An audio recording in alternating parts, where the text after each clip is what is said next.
জ্যৈষ্ঠ মাসের গরমে মায়ের জন্মদিন। আর মায়ের জন্মদিনের মেনুতে ছিল পনির পকোড়া। মা পনিরগুলো লম্বা করে কেটেছে, তারপর নুন, খুব সামান্য চিনি, গোলমরিচ দিয়ে একটু মেখে রেখেছিল। তারপর একটা বেসনের ব্যাটার বানিয়ে সেই ব্যাটারে ডুবিয়ে ভেজেছে।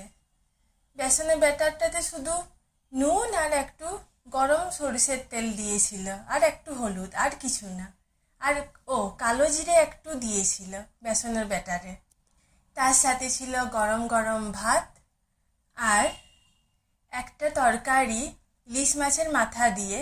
তাতে ছিল বেগুন, আলু আর ডাঁটা, আর তার সাথে ছিল ঢ্যাঁড়স ভাজা।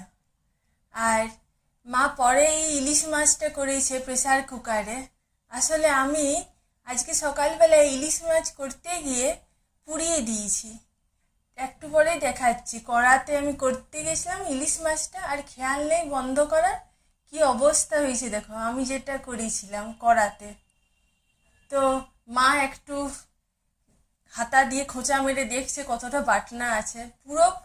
পুরি পুড়ে যায়নি, খাওয়া যাবে, কিন্তু বাটনাটা একদম শুকিয়ে গেছে। আর তার সাথে কাতলা মাছের মাথাগুলো ভাজতে বলেছিলাম, আর মুসুর ডাল ছিল। আর এই হলো মায়ের জন্মদিনের মেনু।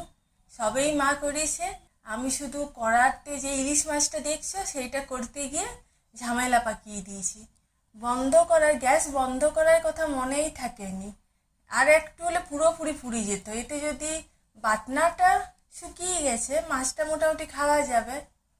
আর প্রেসার কুকারে মাছটা মা পরে ফ্রিজ থেকে আরো মাছ বার করে দুটো ছিল করলো।